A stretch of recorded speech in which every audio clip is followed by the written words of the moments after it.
마가복음 10장 28절부터 31절까지의 말씀을 가지고 주를 따르는 자에게 주시는 두 가지 약속이라는 제목으로 하나님의 말씀을 함께 상고합시다. 베드로가 여짜와 이르되 보소서 우리가 모든 것을 버리고 주를 따랐나이다. 예수께서 이르시되 내가 진실로 너희에게 이르노니 나와 복음을 위하여 집이나 형제나 자매나 어머니나 아버지나 자식이나 전토를 벌인 자는 현세에 있어 집과 형제와 자매와 어머니와 자식과 전토를 100배나 받되 박해를 겸하여 받고 내세의 영생을 받지 못할 자가 없느니라. 그러나 먼저 된 자로서 나중되고 나중된 자로서 먼저 될 자가 많으니라. 오늘 본문은 부자 청년이 재산 때문에 그가 가진 것이 많았기 때문에 예수님을 떠날 수밖에 없었던 사건, 그 사건 직후에 일어난 일입니다. 이 모습을 가까이서 지켜보던 베드로는 자신을 포함한 제자들의 헌신을 주님께 확인받고 싶었던 것 같아요. 오늘 이 대화를 통해서 주님께서는 참된 제자의 길과 그 뒤에 숨겨진 놀라운 하나님의 은혜에 관하여 말씀하고 계십니다. 베드로는 보소서 우리가 모든 것을 버리고 주를 따랐나이다 이렇게 이야기했습니다. 사실이죠. 정말 그랬습니다.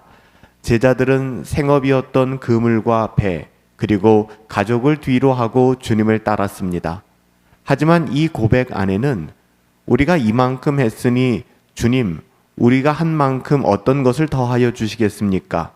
우리가 이만큼 주를 위하여 헌신했으니 주님 그 헌신에 합당한 보상을 해주시겠습니까? 이런 인간적인 기대와 보상 심리가 섞여 있었습니다.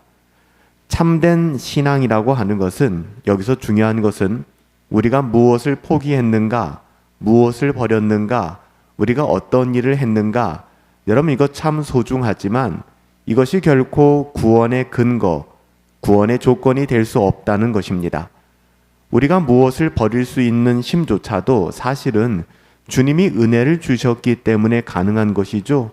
주님이 택하시고 주님이 불러주셨기 때문에 가능해진 일들입니다. 베드로의 고백은 열정적이었지만 아직은 자신의 공로에 머물러 있었던 것 같아요.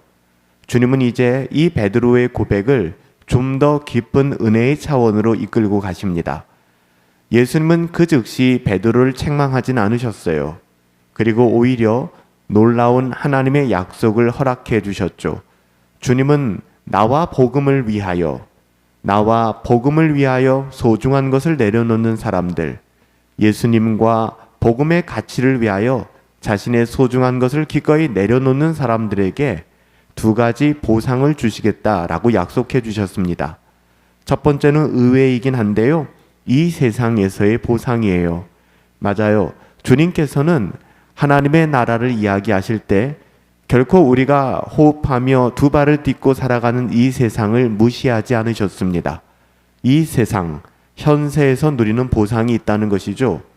집과 가족과 전토를 100배나 받는다는 것은 단순히 개인적인 재산이 늘어난다, 이 세상에 부동산이 늘어나고 재정이 늘어난다, 여러분 그것만은 아닙니다. 여기서 말하는 의미는 예수 그리스도 안에서 복음 안에서 갖게 되는 새로운 가족, 신앙 공동체와 교회를 얻게 된다는 것이죠.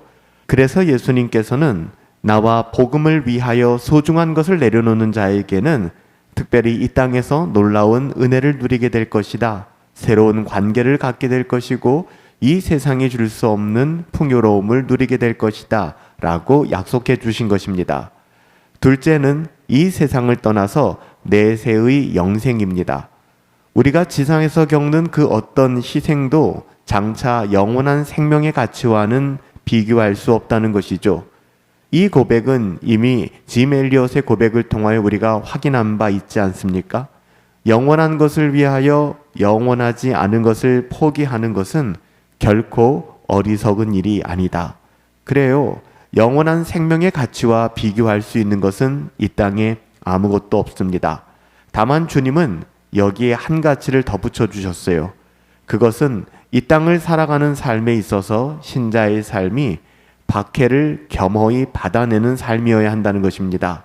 핍박과 박해가 없을 수 없다는 것을, 아니 적극적으로 핍박받고 박해받을 수밖에 없는 삶이라는 것을 말씀해 주신 것이죠.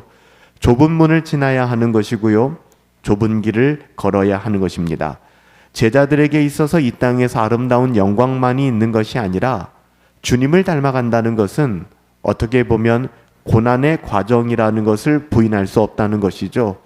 반드시 주님을 닮아가는 삶에는 고난의 과정이 포함된다는 의미입니다. 이것은 우리를 괴롭히려고 주님이 말씀하시는 게 아니잖아요. 우리를 참된 신자로 빚어가시는 하나님의 은혜로운 손길입니다. 마지막으로 주님께서는 엄히 경고하셨어요. 먼저 된 자로서 나중되고 나중된 자로서 먼저 될 자가 많다는 것이죠. 이 말씀은 우리 인간의 공로주의를 완전히 깨트리는 그런 말씀입니다.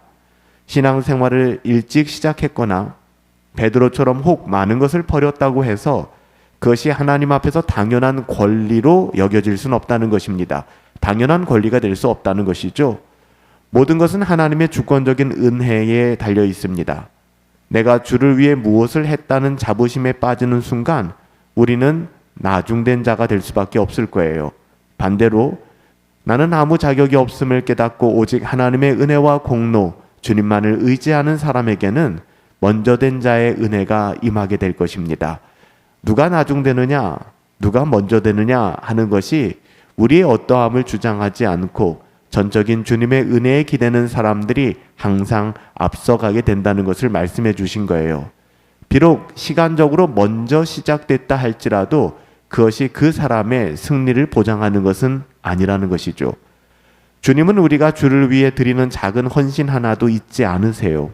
우리가 복음을 위해 무언가를 포기할 때 여러분, 그것은 결코 손해가 아니라는 사실을 기억하셔야만 합니다. 아까워하지 마시고 고민하지 마세요. 그것은 결코 어리석은 일이 아닙니다. 하나님은 그보다 훨씬 더 풍성한 신령한 복으로 우리의 영혼을 채워주시기 때문에 그렇죠. 우리의 헌신을 자랑하기보다 우리를 불러주신 은혜에 감사합시다. 세상의 계산법이 아니라 하나님의 은혜의 법칙을 따라갈 때 우리는 현세에서의 풍성한 sak임과 내세의 영원한 생명을 온전히 누리게 될 것입니다. 은혜가 풍성하신 아버지 하나님, 우리를 먼저 불러주시고 주님을 따를 수 있는 믿음을 주심에 감사를 드립니다. 우리가 주를 위해 드린 작은 헌신조차 나의 공로로 자랑하지 않게 하시고 모든 것이 하나님의 전적인 은혜임을 고백하게 하옵소서. 주와 복음을 위해 우리의 소중한 것을 내려놓을 때 주님이 약속하신 신령한 공동체의 기쁨과 영원한 생명의 가치를 깊이 누리게 하옵소서. 먼저 된 자로서 교만하지 않고 나중된 자로서 낙심하지 않고 오직 우리를 끝까지 붙드시는 주님의 은혜 안에서 마지막까지 믿음의 경주 완주하게 하옵소서. 우리의 참 상급 되시는 우리 주 예수 그리스도의 이름으로 기도하옵나이다. 아멘.